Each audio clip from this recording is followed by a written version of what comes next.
Good evening, Chairman Creighton, members of the committee. My name is Will Davies. I am a data and policy analyst with Breakthrough Central Texas, and I'm here to testify on behalf of the Texas Legislative Education Equity Coalition, or TLEEC, against SB 1091. TLEEC is a collaborative of over 20 organizations and individuals with a mission to improve the quality of public ed for all children with a focus on racial equity. And we oppose 1091 because it effectively rolls back the top 10% plan that's provided a pathway to selective four-year public universities for students of color, students from rural high schools, first-generation college students, and students from households with low incomes who are disadvantaged through the typical college admission process. This policy has opened the door to thousands of deserving students and benefits Texans in every single corner of the state. One of the big arguments against automatic admission policies is that they're zero-sum, or they unfairly disadvantage or exclude deserving students. In Texas's case, research points to the contrary.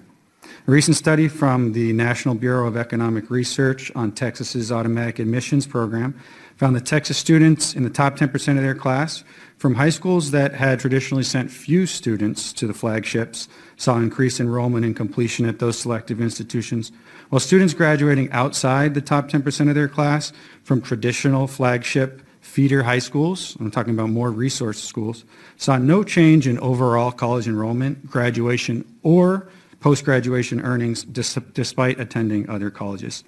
So this policy promotes both equity and efficiency in our higher education system. Now, that's not to say that automatic admissions alone is sufficient to address historical inequities in student racial representation at selective institutions in Texas, which we know persist. Automatic admissions, after all, only works to even the playing field for admissions to selective schools precisely because of the vastly segregated and unequal K-12 experiences of Texas students.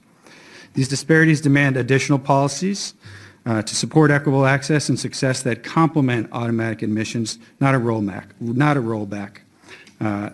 Texas top 10% is a necessary but insufficient driver of racial and geographic diversity at the flagships. Senator West already noted, but our flagships' current subjective admissions plans disproportionately favor white students and students from the state's most advantaged schools and communities, where white students comprise nearly half of non-top 10% admitted students, and 56% of subjective admissions admits come from only 6 senatorial districts.